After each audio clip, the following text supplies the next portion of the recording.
per session as they go through all of this. So it's like a 15-second video, scroll, 30-second video, scroll, 10-second video, scroll, 5-second video, scroll. So they've got the addictive thing down. Well, when they start to make their times longer and longer and longer, like they have in the Chinese app, then they have both of those pieces of the equation coming together, where they not only have you sitting there on addictive content, but it is long form addictive content. And as you can imagine, this has to increase the average session duration, tongue twister, on the platform, which will ultimately trickle down into dollars for the actual creators of the platform. So that is my prediction, is that they're working in opposite directions. Basically, YouTube has figured out long form content and longer session durations because of that. And now they're working towards shorts, which is trying to get creators to get on there and generate short form addicting content, ultimately to grow the platform as a whole, to get other people to start posting personally from their accounts, to get them to weigh in and treat it as another social media platform. As they want to make it into that iPhone folder that has Facebook, Twitter, Instagram, YouTube. They want to be in that group, right? So they're working towards short form content, trying to level the playing field, I guess, lower the barrier of entry for people to post, to be considered another social media platform, to work back toward making more money. And then you've got TikTok on the other end of the whole spectrum, where they nailed down short form addictive content. They've got that. Now they just need to leverage the actual session duration and the ads that are playing to people. So now they're working on the long form content and trying to get people that are posting the 30-minute videos to YouTube to consider TikTok as a platform for that and to start posting that content there. So how does this all affect you as a business owner, or a person that posts to social media, or someone that is just a social media enthusiast? I don't know why else you'd be listening to this podcast. Let me know in the comments. How does this apply to you? It applies because the place that is around in 5 years, whichever one domineers, or maybe, let's, in a freak world, say Twitter and Instagram die off. If YouTube and TikTok are the main two things on the internet for social media, and you're 5 years behind because you didn't start now from listening to this episode or something else that you heard through some other third form of stimulus, then you're going to be really mad at yourself in 5 years when you turn around and you're like, dang, I knew about this coming already. I heard about this in a podcast. It made a lot of sense. I just didn't listen.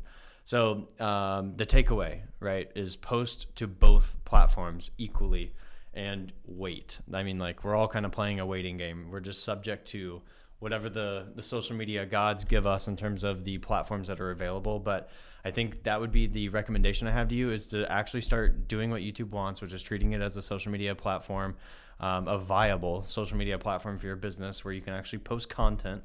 They have the shorts now is what they're called. So it's like the version of Instagram Reels or TikToks. So if you're already making Instagram Reels or you're already making TikToks, there's a whole layup for you right there. You can start posting them to YouTube. You can get YouTube channel subscribers through that. You can post only shorts in the beginning if you want and build up an audience through that, and then start posting long form content and see who sticks around for that. But I would do both, especially if you're already making short form content. And then conversely, other side of the spectrum, if you're making YouTube videos or long form content that makes it to Facebook Watch and YouTube, put that stuff, if it allows for it, lengthwise, put that stuff on TikTok. You don't even really have to crop into vertical. I would recommend that you did. But if you really don't have the manpower or the editing skills or whatever it is, at least still attempt to repurpose that content. I remember when I started this social media business like 4 years ago, it was like we had 3 platforms to post to. No, it's not only more platforms, but there's more types of content to post to each platform. And simply said, for the most part, it's vertical versus horizontal content. And where does that all go? So you've got any vertical content that would be a TikTok, an Instagram Reel, a YouTube short. You can trickle that into stories for Facebook and Instagram. All that's really good. Snapchat ads, the list goes on.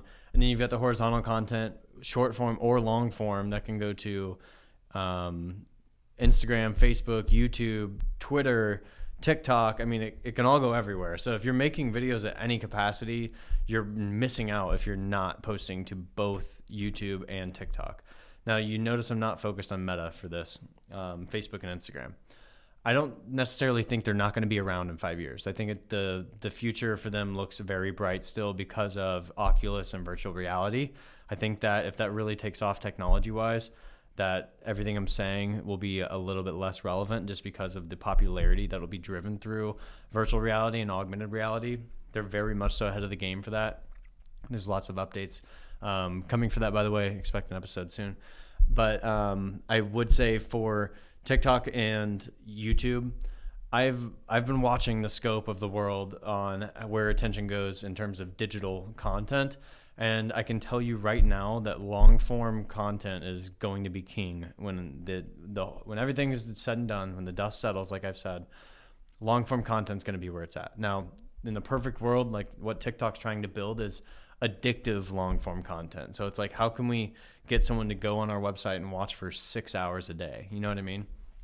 So ultimately, takeaways for this: if you're making content for one platform, post it everywhere and be consistent with it, because you never know what the future holds. But I would say if you're putting your eggs in a basket from someone like me who's been in the game, in the space for a while, I would listen to me and put a lot of my eggs in TikTok and YouTube, because I really think that long form video content is going to be king. Gary Vee has been saying for years now that audio is going to be king. So, podcasts, audiobooks, all those things, that they'll be king. And the reason he says that is because passive content, consuming content passively. So if you're listening to this podcast while you're driving right now, perfect example, right? Like you can do two things at once. The beauty behind all of that, and even behind this podcast, is sometimes you can leverage even the video content you're making into audio content. So another way to repurpose the stuff, if you're making YouTube videos that aren't, you kind of have to see what's on the screen, then you might be able to actually repurpose that into some sort of podcast. But ultimately, Gary Vee's been saying audio will be king eventually, just because you can passively consume it. I think that is in part true, but I also think people are inherently lazy, at least the ones I'm exposed to here in America. Just kidding, y'all, don't hurt me. But I think because of the inherent laziness, it's not necessarily that we're looking for, we already have plenty of couch potatoes as it is, right?